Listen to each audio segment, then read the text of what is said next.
Hello everyone! Welcome to Halpha. The world of PSO2 NGS is massive, and exploring it as a new player can be a very daunting experience. Many important game elements are hidden behind a multitude of menus, or might appear impenetrable by the sheer amount of stuff that's in the game. Today I'll be guiding you through it all as best as I can, and by the end of this video you'll be a fully fledged ARCS. This guide will be split into 3 sections. Early game, focusing on story progression, as well as fun side activities you can do with your friends. Mid-game, focusing on gearing up and becoming ready for the tougher activities. And lastly, the end game. If you're a new player, I recommend watching from start to finish. But if you're a returning player, feel free to skip to the mid-game portion. There will be a lot of information presented throughout the video, so I recommend pausing and re-watching sections you might have trouble following. Alternatively, feel free to leave a comment with a question if you have any. I'm terminally online, so it shouldn't take long for me to reply. Before we start, however, there is something very important to note. NGS is a live service game, and as such things are always changing or updating. Because of this, I will be directing you towards Keen's Answer to Everything PSO2 Google Doc throughout the video, since it's being kept up to date. Alright, without further ado, let's jump right into it.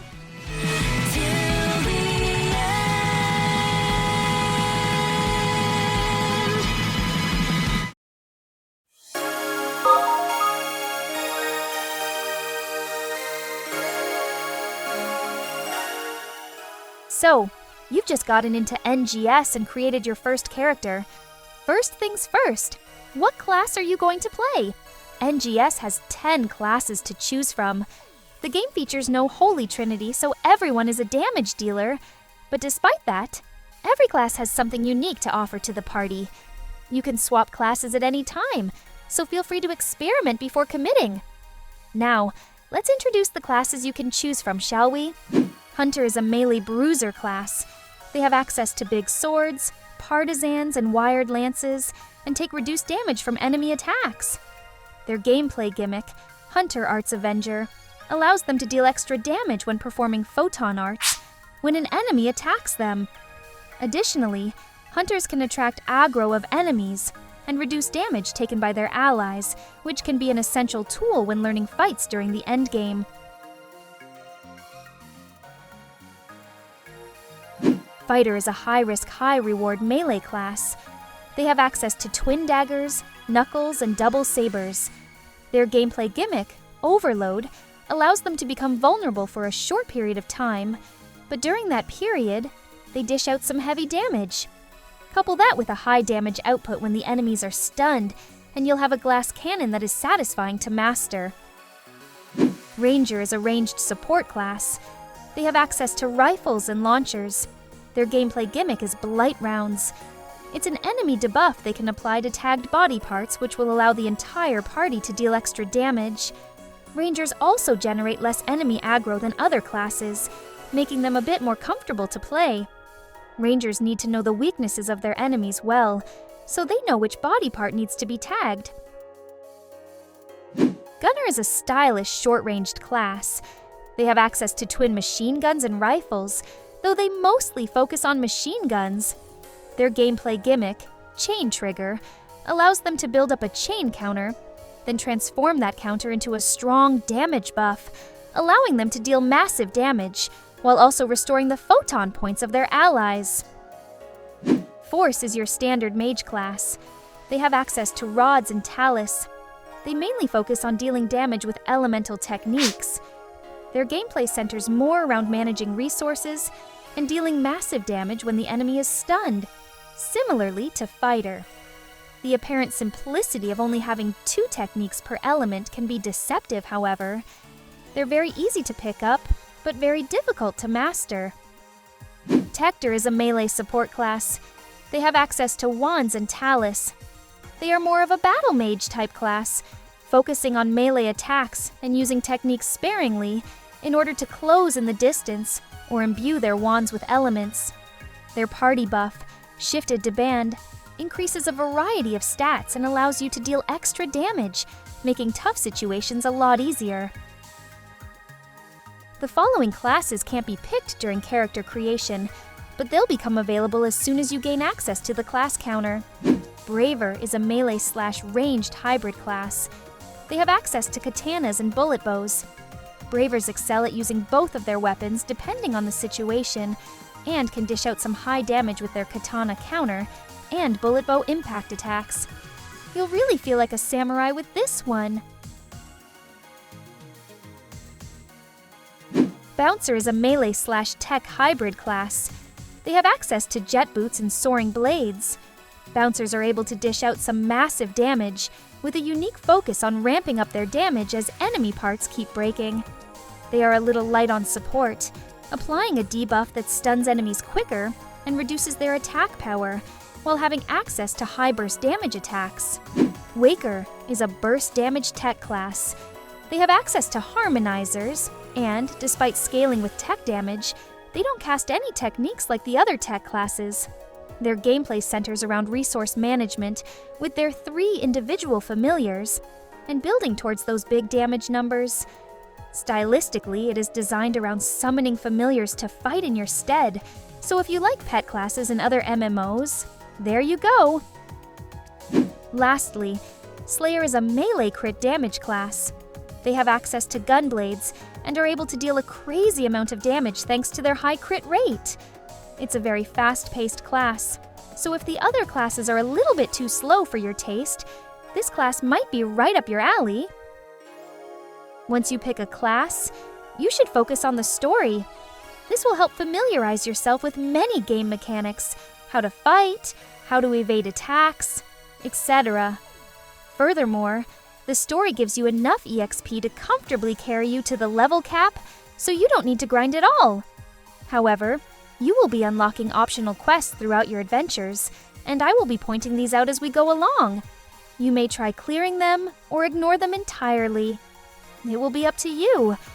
Personally, I recommend doing certain things, even if just for fun. Otherwise, it will be very easy to burn out from just focusing on progressing your character.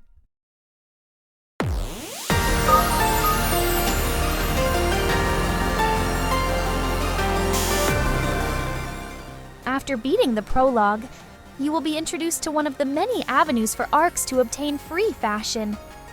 The character creator might have given it away, but fashion is a big part of the PSO2 experience. Once per day, you will be able to draw a single free SG scratch ticket, giving you a random fashion item based on either old PSO2 items or NPCs you'll encounter throughout the story. Some of the best fashion pieces can be obtained here, so it's worth logging in daily for that free pull. Additionally, you will gain access to special scratch tickets. These offer new cosmetic items, as well as cosmetics featured in previous mission passes. They also feature some helpful items to make equipment enhancement easier, once you get to that part. During the journey, you will be rewarded special goodies at certain points in the story. These will be very valuable when building your first endgame-ready weapon. Continuing with the story, you'll be introduced to cocoons. These are training facilities scattered all across Halpha. Completing them rewards you with skill points, which are extremely important to expand your character combat capabilities.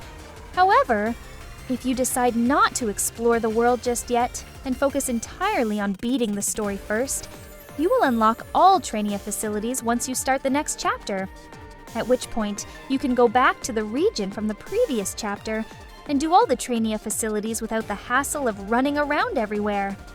The decision is yours. After you clear your second cocoon, you will receive a set of Hextra weapons and armor. This equipment set will be very helpful in order to test drive all the available classes.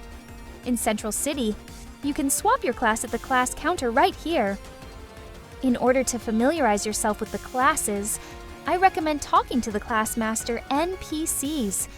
These are all positioned in Central City, south of the Rukir device. They will help you learn some basic aspects of the class of your choice.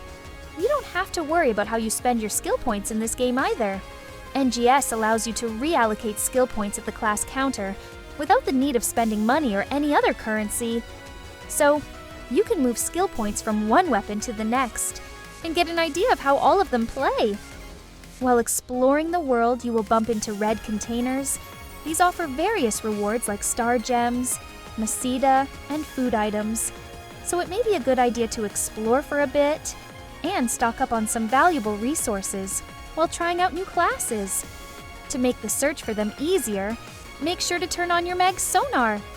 This will allow your mag to ping you whenever a red container is nearby. If you don't want to search for them on your own, check out the link in the description for detailed maps. While on the topic of exploration, you could also start gathering materials for your food buffs, which supply a very big damage multiplier and are very important once you get to the endgame. You can check out my video guide explaining how the system works and where to farm for materials. Eventually, you will unlock the subclass system. This system allows you to use any weapon associated with the subclass, as well as some of its skills, assuming they're not labeled as main class only. If you're not interested in a subclass weapon, you should still consider each class's unique passive abilities. Whichever subclass you pick is up to you. You can also equip a subclass you might want to play at a later point in time without having to level them up from scratch. As a new player, you will receive 15 days of material storage for free. NGS has several premium storage spaces, but material storage is special. You can enable a setting in the menu to automatically send material items to your material storage, removing a ton of clutter from your inventory. It is by far the most important storage you can obtain through gameplay, and I would recommend anyone to gather star gems in order to afford it. Another way to gain material storage access is by logging in on PSO2 days. These happen on the 2nd and 22nd of each month and offer unique login rewards as well as tasks rewarding star gems. Eventually, you will unlock daily tasks, weekly tasks, and the Mission Pass system. The Mission Pass is another avenue for you to get extra cosmetic items simply by playing the game. A lot of it is locked behind the Gold Mission Pass. As a new player, you can obtain a free Mission Pass gold ticket by finishing Lydia's side task. Later Mission Passes can be purchased from the SG shop or by buying the premium set. If you haven't already, it is a good time to consider if you'd like to join an alliance, which is this game's name for guilds. Alliances offer unique weeklies that will further help in your adventures, as well as earning star gems. The Alliance Badge shop has unique cosmetics, resources, as well as exclusive access to urgent quest triggers, which are required to play past urgent quests at any time you want. To make it easier for people to consider your application, make sure to update your player ID name. Right now it's a garbled mess of numbers, but you can change it into something more unique for free. Alliance Chat displays player ID name by default, so many established players value seeing this in their Alliance Chat rather than this. However, it's okay if you don't want to do any of that at the moment. Before heading out to save Dozer in Risol Forest, the game will teach you about multi-weapons. Multi-weapons are neat because it allows you to seamlessly switch between the attacks of two different weapon types, as if you had both equipped at the same time. This is where Hextra comes in handy, since it only costs 50 Maseta to multi-weapon with these. You may also unlock the weapon potential. This will give you a very large boost in damage. On Hextra weapons, leveling the weapon potential is free of charge, but later weapon series will demand a decent amount of resources from you. Once your weapons are upgraded, set out to save Dozer and complete the first chapter of the story. Congratulations!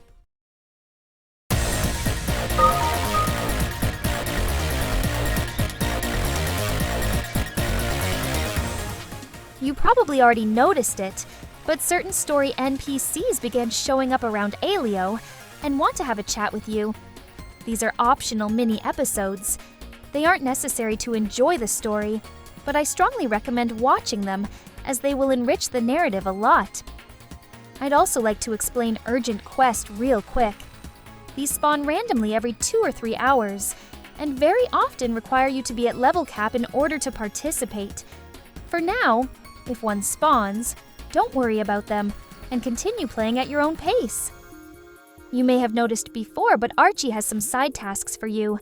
She will introduce you to creative spaces, this game's housing system. Every player has one creative space they can design for free. Additional spaces can be unlocked by either purchasing the premium set or renting them individually. If you decide to do Arch's tasks, she will reward you with Genesis points. These are mostly used for creative space-related items, but Arch does feature a shop that has some items that help catching up to Endgame players. Another side task I strongly recommend you to pick up is Schlacht's introduction to Ordinal Tower.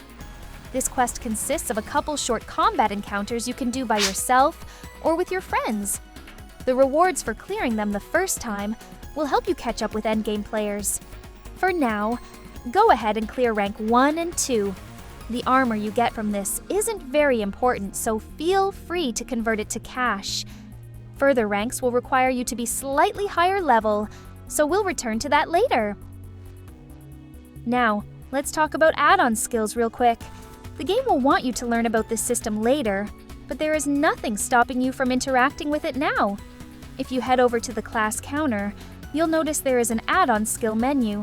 Generating add-on skills will produce random skills with random levels. This will be more important once you reach the mid-game portion of the guide, but for now, it's enough if you just roll one add-on skill for the first 6 classes. This will enhance your character with various skills and make your journey throughout Halpha so much smoother. We will obtain class cubes for the other 4 classes later, so don't worry about it for now. You may have also noticed that you unlocked a system called Mars. This is technically a system designed for mid-game, but it unlocks after beating the first chapter. Mars allows you to summon special armaments in a similar way, like Danrobium from Gundam. Feel free to play around with it on your own. I will explain this system in further detail during the mid-game portion of the guide. If at any moment you decide to swap classes and need some extra EXP, feel free to do some of the optional tasks from Halpha's residence, or pay a visit to the various combat sectors around the world, and grind away. Additionally, there are Leah May's daily repeatable side tasks. These aren't strictly combat related, and can speed up the leveling process significantly.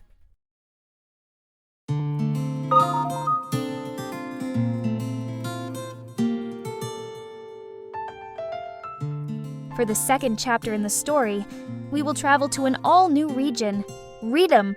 As soon as you arrive, Gaiden will jump scare you with new gear to equip. He will also ask you to upgrade said gear at least once. You can use your Hextra weapons and armor as material if you don't have anything better to use as fodder. Don't forget to level up the weapon potential to level 3 as well. Once that's done, feel free to equip your new gear. It will last you until you reach level 65. You won't unlock any crazy features throughout Chapter 2, so go ahead and clear out the story.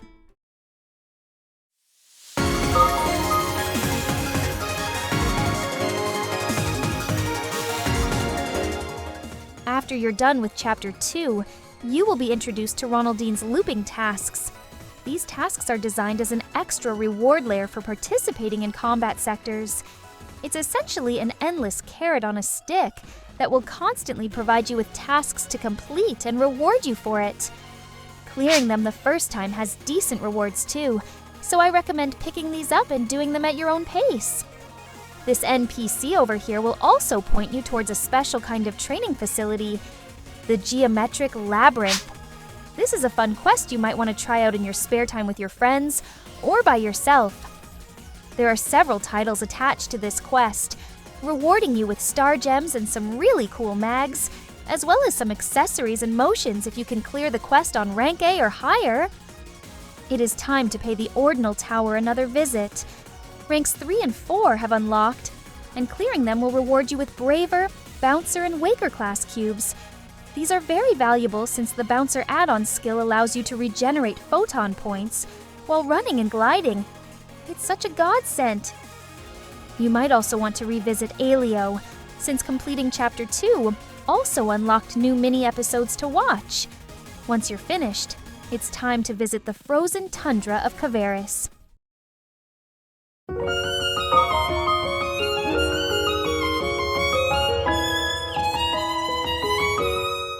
After reaching the Kvaris camp, you will receive another task from Gaiden. This time he asks you to upgrade one augment at the item lab and apply any new augments onto your gear. He will also give you a bunch of capsules and materials in order to achieve this task. I recommend upgrading the masteries you get into Mastery 4 and replace your Might, Precision, or Technique augment with the Rank 4 version. This will give you a minor power boost and make the coming chapters slightly easier to clear. After completing Chapter 3, you will be properly introduced to add-on skills and EX styles. I will go into more detail for these systems in the mid-game portion of the guide, so pick any of the EX styles that are available, so you can begin leveling them up, and let's come back to that later.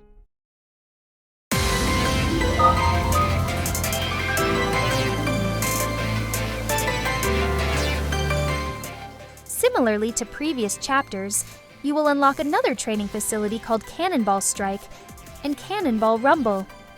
This is another optional quest you can play with your friends, in which you can aim for high scores and get unique fashion rewards and titles. You might also want to pay the Ordinal Tower another visit, since we've unlocked rank 5 and 6. Of course, clearing Chapter 3 also unlocked various mini-episodes in previous regions, so if you want more story content, make sure to check them out. Once you've completed everything, it's time to travel to the volcanic wastelands of Stia.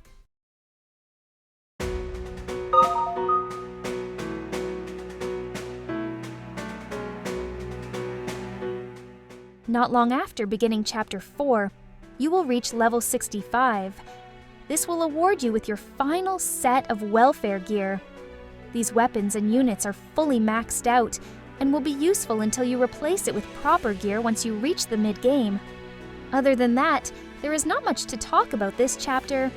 Feel free to zero in on the story and defeat Dark Faults once and for all.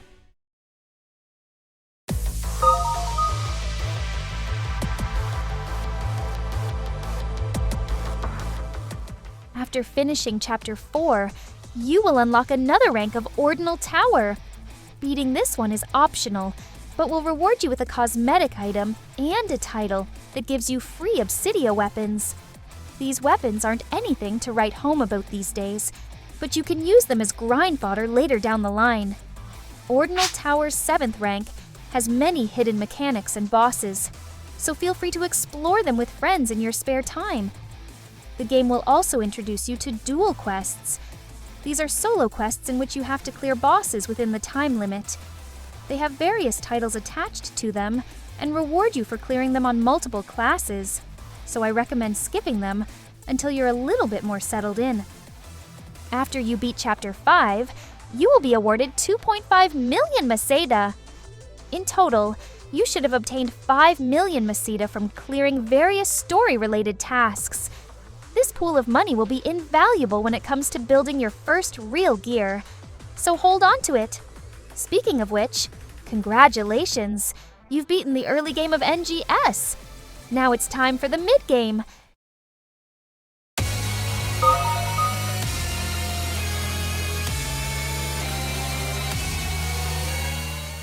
The mid-game consists of farming and improving your gear to the point where you'll be able to participate in endgame activities. If you haven't already, it's time to make some friends and join an alliance to have an easier time grouping up for content. The key gatekeeper for mid-game activities is battle power. If you've been doing cocoons throughout your adventure, you should have 47 skill points. Make sure to spend them all, even on your subclass, in order to boost your BP. In order to grow your character, you will need money. So, how do you get money in this game? Well, the easiest way would be to pick up valuable items off the floor in certain exploration sectors, as well as clearing your daily and weekly tasks. Another avenue would be to farm dex base. It is by far the most lucrative combat sector to farm raw money, but you will need to figure out how to best kill mobs with your class first. The auto-sell feature and Maseda boosters are practically mandatory here. Another way to earn money is by simply selling endgame augments yourself. You can easily check which augments are the most valuable by opening this menu in the item lab. The augments are automatically sorted by most valuable, so it pays off to frequently check the lab to see if you can exchange anything. Now, let's talk about various game systems in more detail. Mars is a temporary buff you can apply to your character, in which you summon heavy armament to aid you in battle. This armament has a unique scaling system, which is very beneficial to players who aren't well equipped. Mars primarily scales with your attack stat as well as your battle power, meaning that if your augments are weak, Mars will be a significant power boost. On the other hand, if your augments are strong, Mars becomes more of a utility tool rather than a damage boost. Let's introduce you to all the armaments you can select with this system. Garm is a melee weapon that focuses on risky gameplay, with held normal attacks that cost HP rather than PP, and tapped normal attacks that focus on restoring HP. The PA is a quick gap closer, and the held weapon action allows you to deal massive damage and extend the stun duration of an enemy. Hydra is a ranged weapon that focuses on quick evasive maneuvers and a continuous barrage of bullets at your enemy. The PA can heal your allies or restore their PP, depending on if you tap or hold it. Held weapon action, on the other hand, is a long-range nuke that requires 10 seconds to wind up, but it's extremely satisfying to fire it off. Needhogger, on the other hand, is a melee weapon that focuses on slowly chipping away at the enemy while applying a mark on them. This mark can then be detonated in order to apply a huge defense debuff for 4 seconds. Then there is Scylla, a ranged weapon that focuses on quick movement and avoiding damage through strategic repositioning rather than evasive maneuvers. Its held weapon action can deal the highest amount of damage out of any, but it's also the most difficult to master. There are also 3 support weapons which passively enhance your combat. You can choose 2 main weapons out of 4 and 1 support weapon out of 3. I recommend a mix of 1 melee and 1 ranged weapon. This way you will have all of your bases covered. Feel free to experiment with these systems and see which weapons fit your playstyle. Some skills are cross-compatible with other weapons, so you may find some really cool combos. In order to obtain Mars skill points, you have to exchange Mars updaters at the class counter. These will drop frequently in all forms of content, so you'll catch up in no time. Now, let's talk about your second subclass, the EX styles. EX styles expand your gameplay through various new skills and the unique After Blast ability. Each style has different benefits and can alter the way you build your character a lot. For a more detailed rundown, I recommend my video on the topic. Typically, all EX styles are usable on all classes, but some suit your class better than others. If you need help figuring out which is best for you, I recommend checking Keen's Answer to Everything PSO2 Google Doc. Similarly to a regular subclass, spending skill points boosts your battle power, so make sure all of your styles are leveled up. Add-on skills won't boost your battle power, but they're extremely important in order to deal the maximum amount of damage and survive more attacks. In the past, you'd have to farm class cubes to roll the dice and hope for the best, but nowadays we can just use master cubes in order to force these skills to be generated at maximum level. Master cubes and master fragments can be obtained from seasonal events, scratch count bonuses on certain scratches, and titles. So, it'll be a long-term grind. Now, let's talk about skill rings. Skill rings are an equipment system that expands build variety by offering different beneficial effects. Type 1 rings focus on boosting your damage, with each having a different condition for said damage multiplier. Type 2 skill rings, on the other hand, focus on utility effects. These effects usually help you maintain the damage boosts of your Type 1 rings and synergize well with certain EX augments on your weapon. Speaking of which, EX augments are unique augments you can only apply to your weapons, which come with various unique effects. These can't be selected willy-nilly, so you'll have to loot a weapon with the exact combination you want, or simply scour the player shop for a combination you'd like to have. To make the searching process easier, since EX augments can drop with 5 different suffixes, replace the suffix with a question mark. This will show EX augments with all 5 suffixes and streamline the search process a lot. If you want an overview of what EX augment combinations are good, I again recommend checking out Keen's Google Doc. But enough talk about progression systems. Let's run a quest already! Glacial Exploration is a time-based game mode in which you and 7 other players spend the first half accumulating buffs until the timer runs out. During the second half, you're pinned against a boss, which you need to defeat by using the accumulated buffs before the time runs out. The rewards increase every time the enemy loses 25% of their max HP. Be careful though, as you can't die too many times before the quest fails.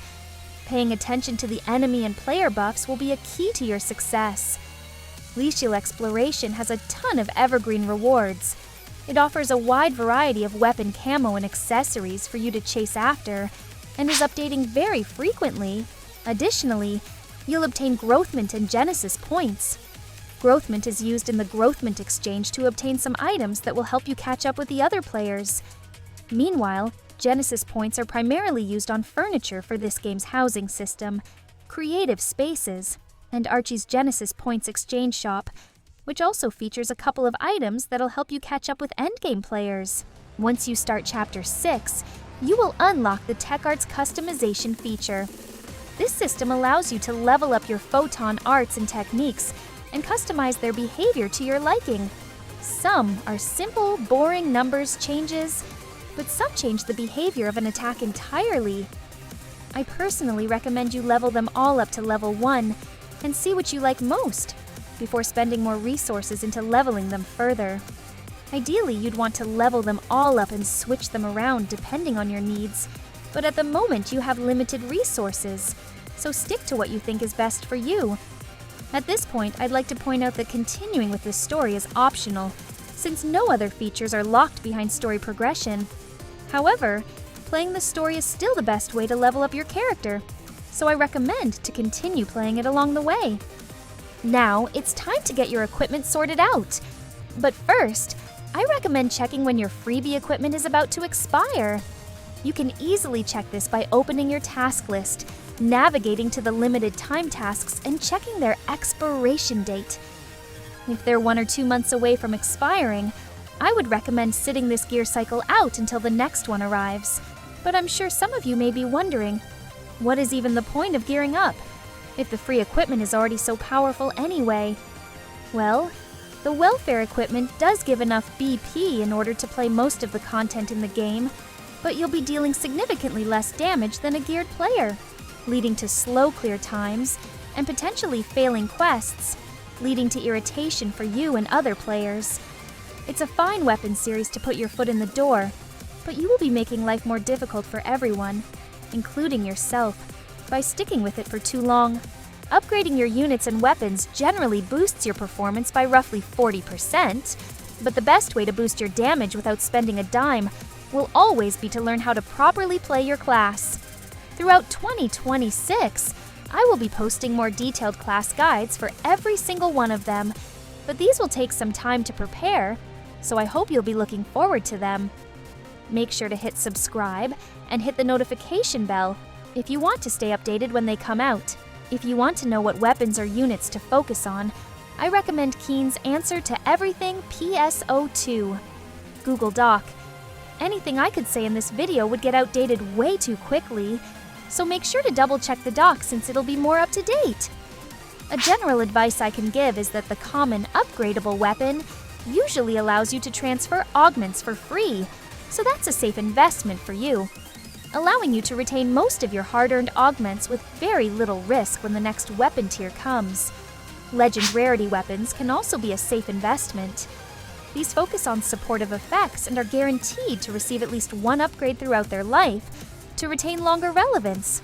Low drop rate weapons very rarely receive an upgrade and are primarily aimed at the bleeding edge min-maxers who are willing to fork over a silly amount of cash to get them as early as possible. If you get one of these weapons, you've essentially hit the jackpot.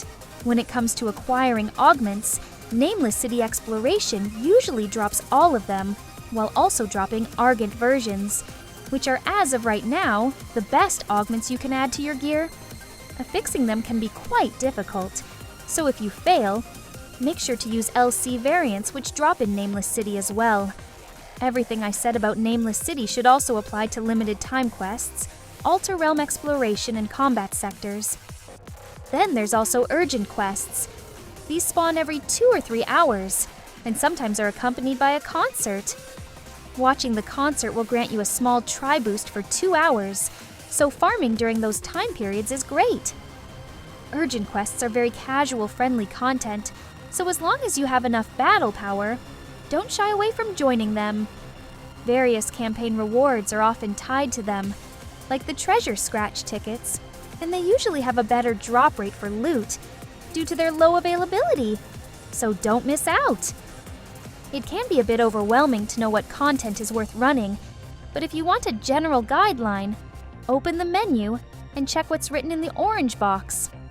Lycial Exploration and Nameless City usually see action on a daily basis due to the daily tasks. Also, as long as you have friends, you can comfortably enjoy any quest in the game. Now, let's talk about the exchange shops. There are a plethora of exchange shops in this game, but only a few require your full attention.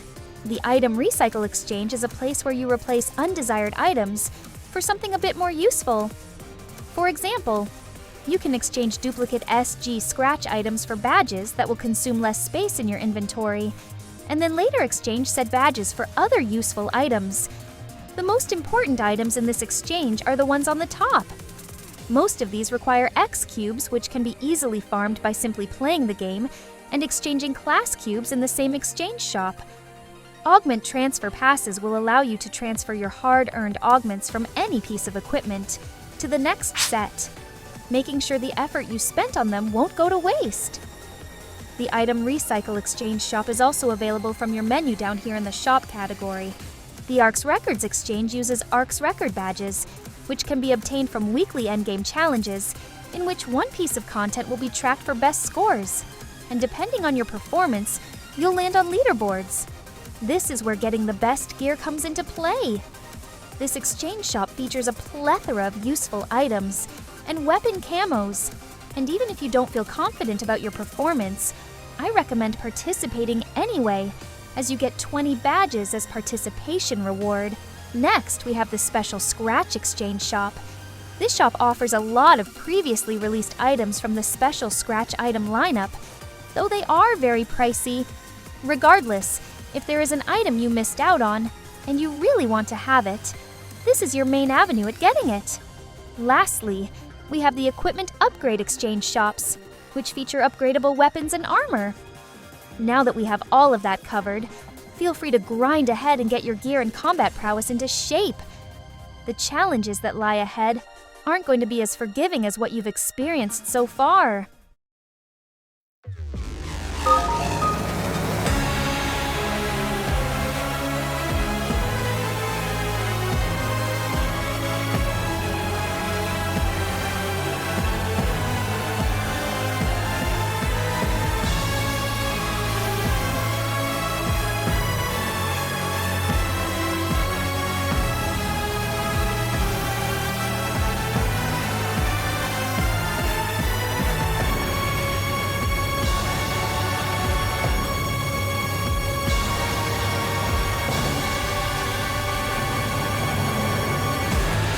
Welcome to the Endgame of New Genesis. The main bread and butter of Endgame and NGS are the major target suppression quests, extra duel quests, and Arcs records. Major target suppression quests are difficult. Boss fights you can attempt with up to 4 party members. They have a strict time and incapacitation limit, so you don't have the luxury of making many mistakes. They will put all your knowledge of the game to the test and reward you with 20 SG if you clear them on a weekly basis. Generally speaking, it's best to do these with people you know, since this will allow you to strategize better than if you were relying on random players. Extra duel quests, on the other hand, are solo encounters in which you can't rely on the synergy with your teammates and have to prove your mettle by yourself. These quests offer some good first clear bonus rewards, and when they're new, they also usually offer good drops that you can't get from party content at the time. So when it comes to making money, being strong enough to clear them pays off. Ark's records, on the other hand, will demand of you to clear the cocoons and towers on highest difficulty. This is a competitive game mode where the players with the best clear times get the best prices. You may think that you have to be a whale in order to get the best rewards, but that's not true. The rankings scale with the amount of players participating, so as long as you give your best, you will get a decent reward. Endgame isn't all just min-maxing against enemies, however.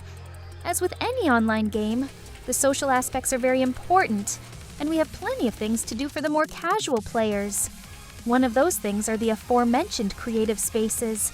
This is the housing system of NGS, and it allows near limitless freedom with building towns, houses, or even structures, and creating a unique piece of the world just for you and your friends. Then there is Line Strike, a collectible card game which you can play against NPC or other players. It features characters from all over the franchise and is very easy to pick up, yet difficult to master. We are holding regular player-hosted Line Strike tournaments, so if you'd like to find people interested in this minigame, make sure to join the official NGS Discord server or the dedicated Line Strike Discord server. Another casual part of the endgame in this game is, well, fashion. It's also the quickest way to become broke again, unless you play a T1 character. Most of fashion is supplied by whales through the player shop, so farming Meseta for the sake of affording clothes is a genuine goal most people strive for during the endgame. Luckily, there are a lot of really good fashion items obtainable for free. I already covered the free SG scratch ticket in the early game portion, but let's say you'd want to scratch more. For that, you will need star gems. But how do you get them exactly? Well, I already mentioned a few sources throughout the video, like the Ark's records and Alliance badge exchange, and special scratches. You can also gain a lot of SG passively by liking other people's lookbooks and daily login bonuses. Then there are these weekly tasks which mostly ask of you to either do your daily tasks or to simply play the game. However, the biggest SG mine of them all are the titles. There are titles for practically all types of content, so you'll be gaining a lot of SG simply from playing the game. Seasonal events often come packed with star gems as well, and if you join an alliance, you'll have access to Tim's Alliance badge exchange shop. Here you can get some weekly SG, as well as some easy-to-get Genesis points. Additionally, you can always play classic PSO2, which has 9 years worth of content to explore, and even without the SG rewards, it's worth playing that game in its own right. However, covering that game is beyond the scope of this video. I strongly recommend watching other creators covering PSO2 in more detail. And that's about it. Congratulations for making it to the end. Now, you're a fully fledged Arcs. If you have any other questions, let me know in the comments below. And if you liked this video, make sure to give it a like, so more people can discover it more easily. Also, make sure to subscribe to Keen's YouTube channel as well. They did a fantastic job with the Google Doc I keep mentioning throughout the video, so they deserve more recognition as well. I hope I'll see you in-game. Take care.